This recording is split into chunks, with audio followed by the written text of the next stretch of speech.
Photo.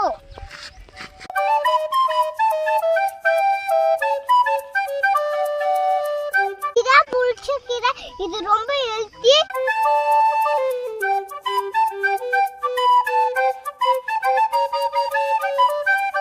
முள்ளங்கி செடி பார்க்கணுமா? இதுதான் முள்ளங்கி செடி. இங்க பாருங்க, ஏதோ ஒன்று பூச்சி இருக்கு.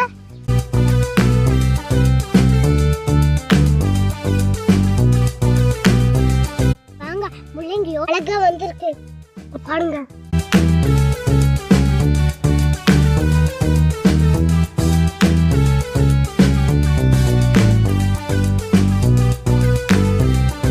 ஐயோ, சின்னதை பிரிச்சுட்டு உங்களுக்கு காட்டுறதுக்காக ஒன்று கொஞ்சம் வளரணும் போல. சாடி செடியே, நானும் இப்போ டைம் முள்ளங்கி செடியை பார்க்கறேன்.